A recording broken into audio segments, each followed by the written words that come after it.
Mais de 150 propostas fazem parte da Agenda dos Trabalhadores pelo Desenvolvimento, com distribuição de renda e valorização do trabalho. Uma agenda que está sendo proposta pelas 7 centrais sindicais brasileiras. E para detalhar um pouco mais dessas propostas, nós vamos conversar com o diretor técnico do DIEESE, Clemente Ganslúcio, que foi o órgão que articulou essas propostas das centrais sindicais. Difícil encontrar um consenso com centrais de pensamentos tão diferentes? Foi um trabalho longo, foram mais de 50 horas de trabalho, de reuniões coletivas, mais de 10 reuniões, onde nós, a partir do que as centrais já tinham elaborado em seus congressos, em resoluções, trabalhamos um documento base. Esse documento base passou a ser analisado por todas as centrais e, em um processo de construção coletiva, fomos consolidando as convergências, eu diria, mais de 90% do que vieram das centrais foram convergentes e construímos um documento base comum. Dessas convergências, quais foram as grandes ideias que surgiram? Nós trabalhamos com 4 grandes eixos. O primeiro grande problema é a má distribuição de renda no Brasil e as desigualdades socioeconômicas. O segundo bloco trata do mercado de trabalho, seja em termos de carência de postos de trabalho, seja pela qualidade dos postos de trabalho. Um terceiro bloco está associado à falta de capacidade adequada do Estado para alavancar o desenvolvimento, e um quarto bloco associado à questão da participação, democracia e comunicação, ou seja, a gestão democrática das políticas sociais e dos meios com o objetivo de gerir as políticas públicas. Na questão da desigualdade social, o primeiro item das propostas é a questão do salário mínimo. O que as centrais sindicais estão propondo, além daquilo que foi acordado com o governo recentemente? Bom, em primeiro lugar, a importância de que o salário mínimo tenha essa política efetivada, garantindo, portanto, a reposição da inflação e uma política de crescimento, o monitoramento das demais políticas que visam a manutenção do salário mínimo, por exemplo, a baixa taxa da inflação, né? E o monitoramento visando, daqui a 4 anos, uma redefinição da política de crescimento do salário mínimo, ou seja, verificar quanto que a economia cresceu, qual foi o crescimento do salário mínimo e quanto poderia ser um aumento superior para o salário mínimo. Superior àquele do PIB que está previsto na política atual. Exato. E aí tem uma série de outras políticas que são complementares do ponto de vista da renda, que está associada às políticas sociais, à educação, à saúde, transporte, transporte público, habitação, ou seja, uma série de mecanismos de política pública que visam dar maior poder de compra aos salários. Uma outra proposta das centrais é o monitoramento das políticas públicas. Por que isso é importante? Nós acreditamos que a política pública, ou as políticas públicas, que são diversas políticas públicas, elas precisam ter uma continuidade para além da gestão de um governo. Educação, por exemplo, o efeito mais duradouro é de 2 décadas, no mínimo, de investimento continuado. Portanto, 5 gestões de governos.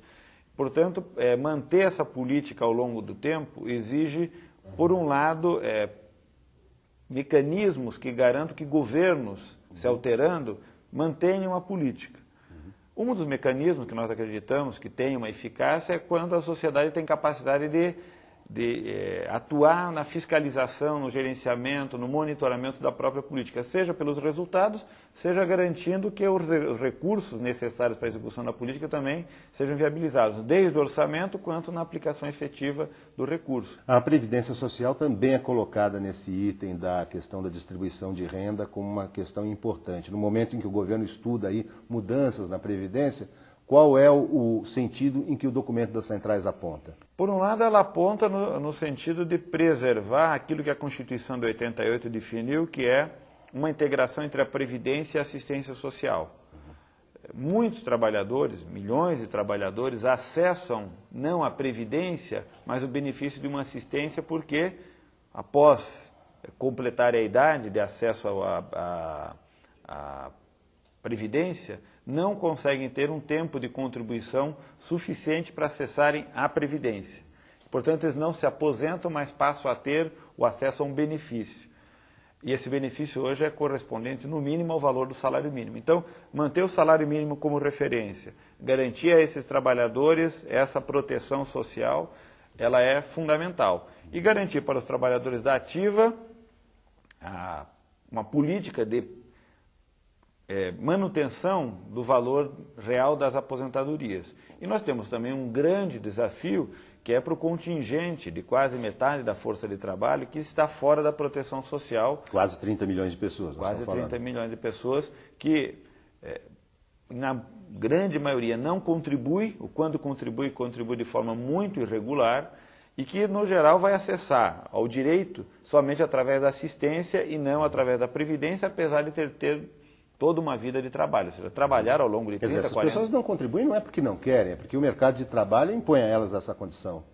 Seja porque elas são assalariadas sem carteira, muitas vezes, ou seja, a empresa contrata e não formaliza o vínculo e, portanto, não recolhe, nem a empresa e nem a pessoa, seja porque ela trabalha como autônomo ou conta própria, muitas vezes não tem os instrumentos institucionais que lhe permitam, inclusive, fazer o recolhimento da Previdência, muitas vezes também não tem o estímulo, porque também faz o cálculo de que vai trabalhar a vida toda e, portanto, sabe que aos 65 anos vai ter o acesso à assistência, que vai ser de um salário mínimo. Então, existe um conjunto de fatores que leva essa pessoa a não contribuir, ou por uma situação ilegal, ou muitas vezes porque pelo próprio negócio não tem condições institucionais de viabilizar o recolhimento. O segundo grande tema da agenda dos trabalhadores é a geração de empregos e a qualidade desses empregos. Quais são as propostas das centrais?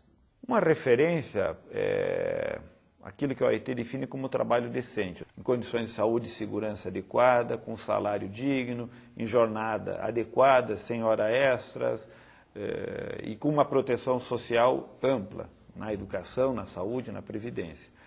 Bom, para nós termos isso, implica uma mudança de grande magnitude, seja por esses 30 milhões ou mais que estão fora da proteção social, seja para transformarmos muitos dos postos de trabalho existentes que são extremamente precários. Precários porque estão em condições insalubres, precários porque não têm registro, precários porque são postos de curta duração, ou seja, a rotatividade no trabalho é muito alta.